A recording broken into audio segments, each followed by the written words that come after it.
مولانا روم کے ایک شعر کا مطلب ہے جس عمارت کو خوبصورت بنانا چاہتے ہو اسے پہلے گرا دو۔ پاکستان کے بوسیدہ نظام کی عمارت گرنے والی ہے، لینڈ سلائیڈنگ شروع ہو چکی ہے۔ عمران خان کے مقابل بھٹو 1% بھی نہیں تھا۔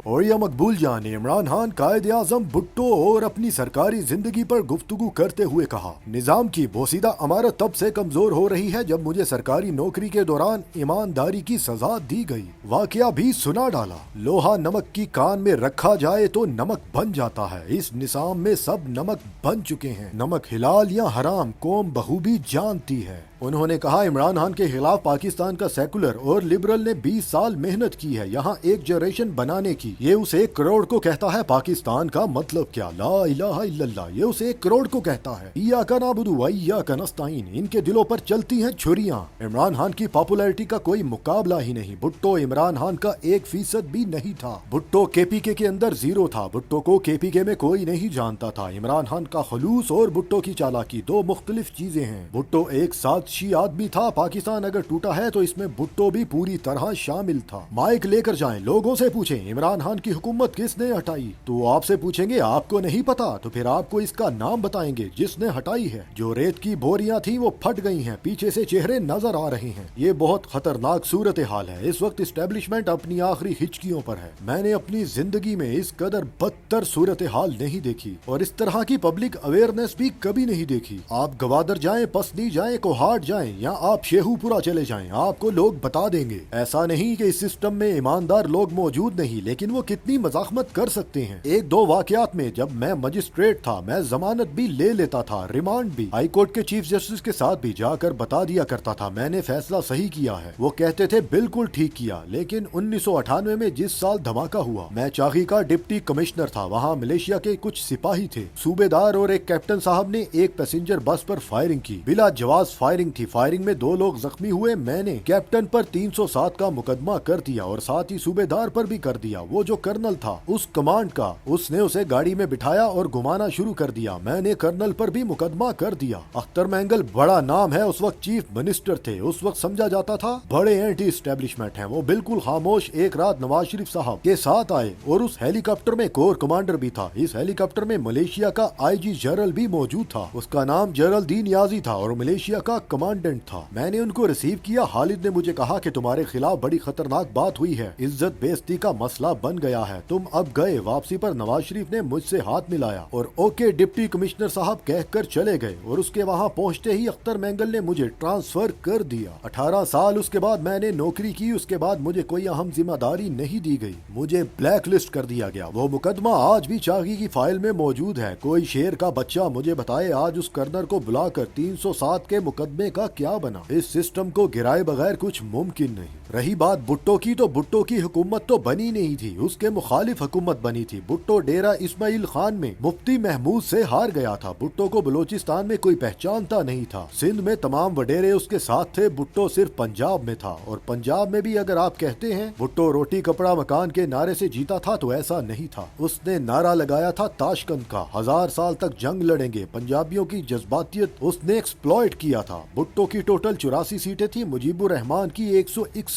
تھی۔ تو پاپولر کون تھا؟ بھٹو کے مقابلے میں اتحاد نہیں بنے تھے، بلکہ 12 یا 13 مختلف پارٹیاں الیکشن لڑ رہی تھی۔ بھٹو کراچی میں ہار گیا تھا۔ بھٹو کراچی میں چند 100 ووٹ بھی نہیں لے سکا تھا۔ ویل ایجوکیٹڈ تھا، اچھا بولتا تھا، لیکن عمران خان کی جتنا خلوص بھٹو کی چالاکی، دونوں مختلف چیزیں ہیں۔ 1970 25 مارچ کو جب آرمی ایکشن شروع ہوا تو بھٹو نے کہا پاکستان بچ گیا۔ بھٹو جب گاڑی میں جا رہا تھا اس کے پیچھے 2 لوگ بیٹھے ہوئے تھے، انہوں نے کہا ہم تو نہیں جیتے، جیت تو مجیب گیا۔ اس نے کہا دیکھتے جاؤ، میں مجیب کو یحییٰ سے لڑواؤں گا اور یحییٰ کو اندر سے ہی فارغ کرواؤں گا۔ وہی ہوا، اس نے کروایا جیسے اس نے کہا تھا، ادھر ہم ادھر تم۔ اور احمد شاہ قصوری کو کہا تھا کہ جو ڈاکا اسمبلی میں گیا میں اس کی ٹانگیں توڑ دوں گا۔ احمد رضا قصوری گیا تھا۔ کہا جاتا ہے عمران خان نے نئی نسل کی زبان کو خراب کر دیا۔ بھٹو کے زمانے میں گندی زبان استعمال ہوتی تھی،